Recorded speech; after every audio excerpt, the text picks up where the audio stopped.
people look at Jackson County and attempt to identify the long list of those community members that stand out of going above and beyond to give back to their community, they will find the name of Dr. Rita Sullivan will undoubtedly come near the top. There are very few people that have ever given back to this community to the level that Rita has for over 30 years. The many populations and individuals that Rita has touched over the years are innumerable. Her undying desire to look for the good in people and help wherever is needed is a rare quality. Whether it's an abused child, homeless, those with addictions, the elderly, abandoned or abused, animals, the unemployed, the mentally or physically challenged, or victims of domestic violence. The list goes on and on. Rita has been there as a champion for each and every one. For those of you who are fortunate to know Rita, her friends here, personally, I think you would undoubtedly describe her as a workaholic. Her energy levels and passions have no bounds. I can testify to that. 7 days a week and 16 hours a day are not anything out of the ordinary for Rita. If there's work to be done, she'll be the first in and the last to leave. Rita serves as the executive director of On Track, a nonprofit agency which provides mental health treatment and outpatient and residential drug and alcohol treatment for countless individuals struggling with addictions. Recently, when asked why she put so much time and energy into On Track, as opposed to working in a private practice, as a doctor, as a psychologist, she replied without hesitation, and this is Rita, because it's the right thing to do. The statement says so much about Rita and who she is as a person. Many people with Rita's extensive education, training, and experience would have gone to the lucrative private sector years ago, where they could pursue wealth, fame with their unique skills. Notoriety, however, is not something Rita is a stranger to. Saying it wrongly. Positive notoriety. Okay. You would only need to spend a little time with her anywhere in this community, at the state capitol in Salem or at the national capitol in DC, to realize that Rita is somewhat of a celebrity, whether she likes it or not. For those who know Rita, you know that she greets everyone with a big hug, right? I think I saw innumerable hugs going on here already this morning.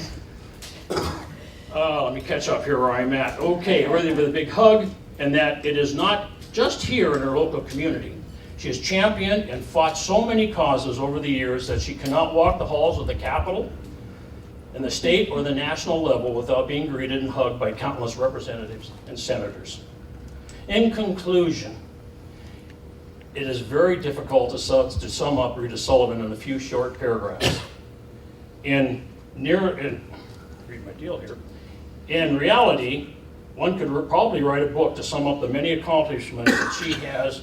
I'm nervous here and I'm shaking. It's not even me. It is. I know what the deal is here. Accomplishments that she has achieved in her lifespan thus far. She is a very multi-dimensional person and has made so many sacrifices to help other people and has asked for so little in return. So when we come full circle and we ask ourselves, why are we here today honoring the accomplishments of Dr. Rita Sullivan?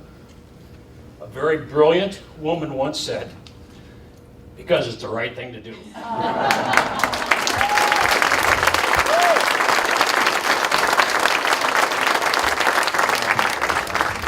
The Chairman's Award presented to Rita Sullivan for a lifetime achievement as a citizen of Jackson County in the field of human services. Rita Sullivan is hereby acknowledged as Jackson County's esteemed Citizen of the Year 2013.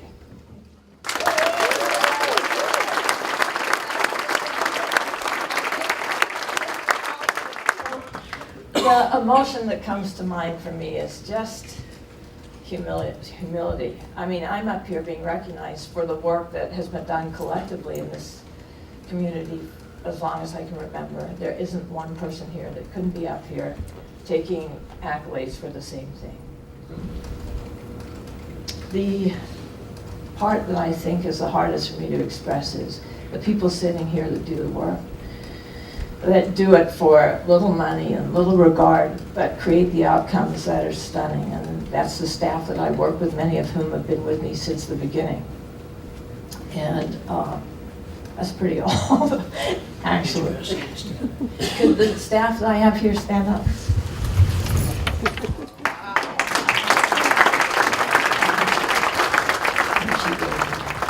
So let me conclude with this. This last year has been a horrible year in my life.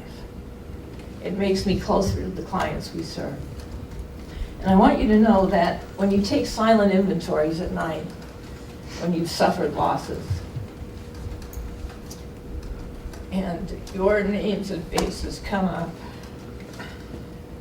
I want to tell you they do, and I want to thank you for being there. Thanks.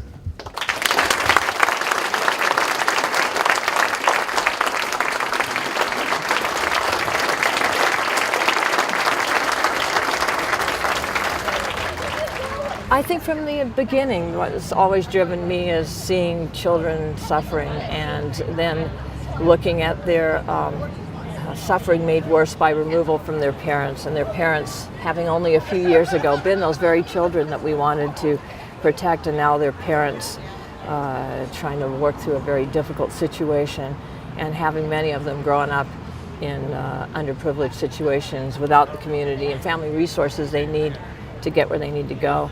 And with a little more help from all of us, they succeed, they become active and good community members, and it makes what we do worthwhile. And then we see the next generation not going into the system. That's the main thing. The short-term challenges are how the integration of behavioral health and health under the healthcare transformation is going to play out. I think that we are presented with a tremendous opportunity to integrate with physical health and to raise the stature of alcohol and drug and mental health as legitimate interventions, health interventions. But there's a challenge in working through adapting these services, which are mostly social. Our responses to them are mostly social in nature, into a medical model, and we're all working together to try to make that happen.